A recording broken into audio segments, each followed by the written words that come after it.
ان اچھے امپریسو اعداد و شمار اس کے نتیجے میں پاکستان سٹاک مارکیٹ جو کہ اس کی عکاسی کرتی ہے، پاکستان کی معاشی پلس ہے ایک طرح سے، پاکستان کے معاشی جو نبض ہے وہ اس کی عکاسی رہتی ہے، اس پہ بہت بہتر حالات دیکھنے میں آ رہے ہیں۔ گزشتہ اگر ہم چند مہینوں کے حوالے سے دیکھیں اور یہ اس کی سسٹینیبلٹی کیا ہے، اس کا مستقبل کیا ہے، کیسے اس کو مضبوط بنائیں اور اس کو مزید اس میں تقویت لائیں، اس پر ہم بات کریں گے۔ اور اس کے لیے ہم نے آج دعوت دی ہے جناب ظفر مسعود کو، صدر ہیں بینک آف پنجاب کے، معاشی و کاروباری امور کے بہت دیرینہ اینالسٹ بھی ہیں۔ بہت بہت شکریہ ظفر مسعود، آپ نے ہمیں جوائن کیا۔ یہ نمبرز تو اگر آج سے 8 مہینے پہلے کی کیفیت دیکھیں یا 6 مہینے پہلے کی کیفیت دیکھیں تو اس کے مقابلے میں تو کافی ریمارکیبل ہے، ایک اوور آل جو ہے وہ امپروومنٹ ہم دیکھ رہے ہیں۔ جی کامران بھائی، it's not just the numbers, جو سینٹیمنٹ ہے نا وہ بہت پازیٹیو ہے، اور اس کے 3 4 5 عوامل بڑے امپورٹنٹ ہیں۔ ایک تو یہ کہ کم از کم میری ریسنٹ ہسٹری کے اندر اتنا سموتھ آئی ایم ایف کا ریویو جو ہے وہ ہمارے سامنے اس وقت رکھا ہوا ہے، اس میں لگتا ہے کہ بہت سموتھلی انشاءاللہ تعالیٰ ایک ٹرانچ ہمیں مل جائے گی۔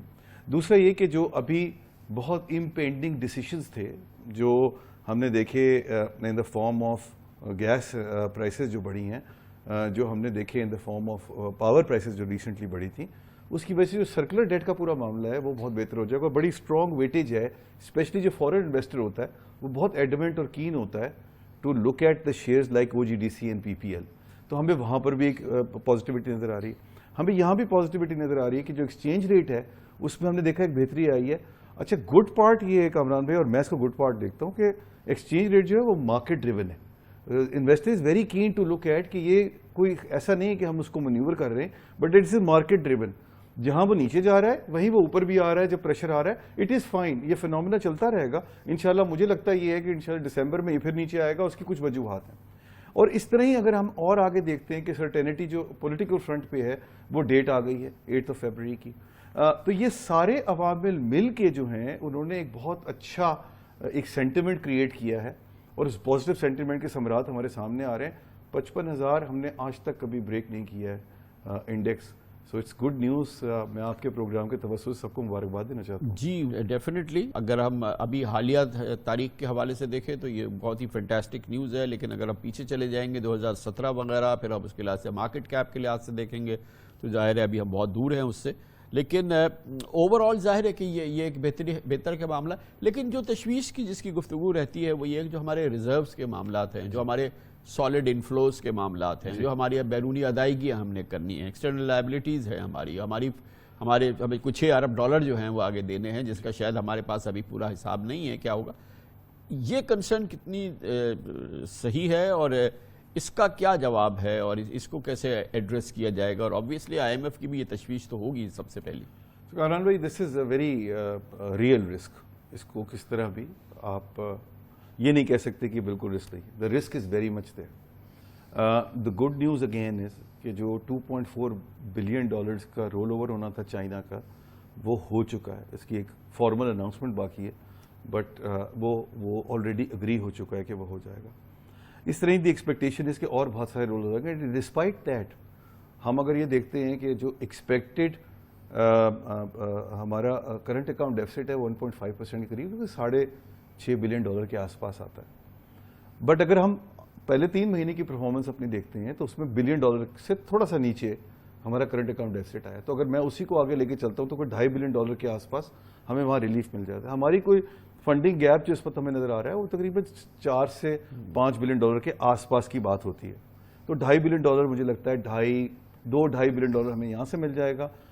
جو سب سے امپورٹنٹ اور کریٹیکل ایلیمنٹ ہے کامران بھائی، وہ ہمارا پروگرام ہے نیکسٹ ون، EFF کی بات کر رہا ہوں، of IMF which has to be negotiated with the new government which will come in March۔ اگر وہ آ جاتا ہے تو جو ہمارے فنڈنگ کے سارے آج رسک ہیں وہ کافی حد تک سبسائڈ ہو جاتے ہیں، although there are downside risks as well۔ The conflict in Gaza is a big downside risk for the oil prices، ہماری oil prices کے اوپر ڈیپینڈنس بہت زیادہ ہے، لیکن ساتھ ساتھ اس کے جو SIFC کے فلوز آنے ہیں جس میں ابھی کافی حد تک ڈیولپمنٹ ہو چکی ہوئی ہے، پاکستان ساورن فنڈ ہے اس کی فلوز آنے ہیں، اگر یہ سارے فلوز آ جاتے ہیں تو I think we'll be comfortable towards the year end by June 2024 یہ جو پازیٹیو ہم نے ڈیولپمنٹس کی بات کی ہے اس میں شاید سب سے نمایاں جو ہے وہ کہ جو انٹرسٹ ریٹ کا ہمارا ہورائزن ہے جو آگے ہمیں نظر آ رہا ہے اور جس کے بھی اشارے ہمیں گزشتہ ہفتے جو آکشن ہوا ہے اور اس میں جو نمبرز ہمارے سامنے آ رہے ہیں تو یہ تو بالکل ایک اب واضح طور پہ لگ رہا ہے جو مارکیٹ کے لیے سب سے زیادہ سکون کی بات ہے کہ اگر ایکسچینج ریٹ پہ تھوڑا بہت آگے پیچھے کچھ ہوا ہے لیکن اب انٹرسٹ ریٹ کی جو ہے وہ آپ اس کو زیادہ بہتر طور پہ سمجھ سکتے ہیں کہ یہ کتنا سالڈ کیس ہے ایک solid cut of interest rate کا اور پھر اس کے جو اثرات ہیں وہ کیسے آئیں گے. اور اس کے ساتھ ساتھ ہم ایک اور بڑی پازیٹیو ڈیولپمنٹ دیکھ رہے ہیں, اللہ کرے وہ رہے, کہ آئل پرائسز جو ہیں وہ بھی بہت ہی سبسٹینشلی جو ہیں انہوں نے ڈپ لیا ہے جی $80 پہ, بٹ ڈیپینڈ کرتا ہے کامران بھائی کہ کس طرح یہ کانفلکٹ کس سائڈ پہ جاتا ہے اینڈ دین اور چیزیں کلیئر ہو جائیں گی. اچھا, یہ دونوں عوامل کو میں کور کرنا چاہوں گا, جو ایکسچینج ریٹ والا معاملہ ہے اور جو انٹرسٹ ریٹ والا. Let's start with interest rate first. Market نے آن این ایوریج تقریباً 200 basis point already built in کر لیا ہے کہ انٹرسٹ ریٹ کٹے گا. ہیونگ سیٹ دیٹ, ابھی بھی ہمارے اور 500 بیسس پوائنٹ سے 5% سے آپ کا انفلیشن کم ہوا ہے. ویکلی انفلیشن بھی جو ہے نمبر وہ امپروومنٹ کی طرف جا رہا ہے. But having said that Kamran بھائی, ابھی بھی ڈاؤن سائڈ رسک ایگزسٹ کرتا ہے, جس طرح میں نے پہلے آپ سے کہا کہ وہ آئل انٹرنیشنل آئل پرائسز کی صورت میں ایگزسٹ کرتا ہے اور لوکلی آلسو جو ابھی ہم نے پرائسز بڑھائی ہیں 1 نومبر سے, وہ بھی بلٹ ان ہوگی ابھی انفلیشن میں جا کے. تو آج بھی اگر آپ مجھ سے پوچھیں تو انفلیشن جو آج 22%, آلدو یہ پہلی دفعہ ایسا ہوا ہے کہ آپ کا ٹی بل کا ریٹ جو ہے وہ نیچے چلا گیا ہے سیکنڈری مارکیٹ میں دین دا ڈسکاؤنٹ ریٹ. اور لیکن اس کے باوجود بھی the risks are very much there. ہمیں ابھی بھی پھونک کے چلنا پڑے گا, دیکھنا پڑے گا. اگلی مانیٹری پالیسی ڈیو ہے مڈ آف ڈسمبر میں. لگتا یہ کہ تب تک اور کلیئرٹی آ جائے گی اور شاید ہم آرام سے کچھ ریٹ کے اوپر ڈیسیشن لے پائیں گے. مگر یہ کتنا سسٹینیبل ہوگا, یہ اس کے لیے میں تھوڑا سا یہ چاہوں گا کہ ہم اور کیئرفلی چلیں آگے, اس رسک کو دیکھتے ہوئے چلیں کہ کس طرح چیزیں پین آؤٹ ہوتی ہیں. الیکشن ہو جائے, ٹرانزیشن ہو جائے, اگلا IMF کا پروگرام آ جائے, then I think you in a comfortable position to see کہ انفلیشن کہاں جا رہا ہے, کدھر وہ جا کے سیٹل ہوتا ہے. دوسرا کامران بھائی, ایک اور بڑی امپورٹنٹ چیز یہ ہوتی ہے کہ ہم نے کس انفلیشن کو جو ہے نا وہ ہم نے فالو کرنا ہے. ہم ٹریڈیشنلی, اور میرا اس کے اوپر ایک آرٹیکل بھی ہے, کچھ ماہرین جو بالکل وہ کہتے ہیں کاسٹ پش انفلیشن ہے, یہ وہ نہیں ہے جو کتابوں والا انفلیشن ہے. تو یہ اس کو ہمیں اس طرح سے انٹرپریٹ نہیں کرنا چاہیے. تو it's even a stronger case for a substantial rate cut. اچھا, اس میں بھی کامران بھائی جو امپورٹنٹ بات ہے نا وہ یہ ہے کہ پاکستان کے کیس میں اگر آپ ہسٹری دیکھیں گے نا, ہمیشہ کاسٹ پش رہا ہے. ہمارا کبھی مانیٹری فینومینا ایز سچ جو ہے نا وہ نہیں رہا, آلدو inflation is a monetary phenomena, but it is primarily cost push in most of the cases, majority of the cases.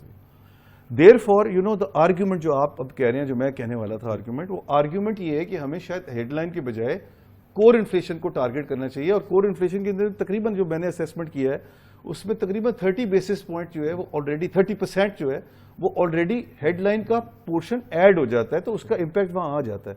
اگر ہم کور کو فالو کرنے لگیں گے تو سبسٹینشیل جو کٹ والی آپ بات کریں, مجھے لگتا ہے اس کا کیس بہت اسٹرانگ بن جائے گا. جہاں تک ایکسچینج کا معاملہ ہے کامران بھائی, وہ ذرا تھوڑا سا وہاں پر ہوا یہ ہے کہ اب یہ میرے لیے بڑی کمفرٹنگ فیکٹر ہے کہ جب وہ نیچے گیا تھا تو اس وقت بھی لوگوں نے فیوچر میں اپنے ایکسپورٹس کے فلوز بیچ دیے تھے. تو نومبر دسمبر تک لوگوں نے فلوز بیچے ہوئے تھے, جس کی وجہ سے بینکوں کے پاس روم کریٹ ہو گیا. انہوں نے وہی فلوز جو تھے وہ گورنمنٹ کو, اسٹیٹ بینک کو دیے, جس کی وجہ سے State Bank of Pakistan has been able to clear up the pending dividends. Kamran بھائی, سب سے امپورٹنٹ ایلیمنٹ جو ہے نا ہماری پوری ایکویژن کے اندر, جو امیڈیٹ فیوچر میں فوراً ہو سکتا ہے, جو SIFC کو بھی ہیلپ کرے گا, جو ساورن ویلتھ فنڈ کو بھی ہیلپ کرے گا, وہ پرائیویٹ فلوز ہوں گے فورن ڈائریکٹ انویسٹمنٹ کے, چاہے وہ اسٹاک مارکیٹ میں آئیں. By the way, stock market میں مجھے آج جو خبر ملی ہے وہ یہ کہ کچھ تھوڑا بہت انٹرسٹ فارنرز کی طرف سے آیا ہے. اینڈ وہ جب تک پرائیویٹ فلوز آنے شروع نہیں ہوں گے, ہماری ریکوائرمنٹ کوانٹم اتنی بڑی ہے فلوز کی کہ ہمیں G2G بھی فلوز چاہیے, مگر ہمیں پرائیویٹ فلوز کے اوپر فوکس رکھنا پڑے گا. وہ پرائیویٹ فلوز اس وقت آتے ہیں جب کرنسی کے اندر لوگوں کو پتا ہو کہ یہ مارکیٹ ڈریون ہے اور یہ کہاں جا رہی ہے. تو ابھی جو یہ تھوڑا سا ہمیں نظر آیا ہے کہ کرنسی جو ہے وہ کمزور ہوئی ہے, وہ کمزور اس لیے ہوئی ہے کیونکہ وہ فلوز جو ہے وہ پہلے ہم نے مٹیریلائز کر لیے تھے, جس سے گورنمنٹ نے بہت زبردست, اسٹیٹ بینک نے کام کیا. اس نے 129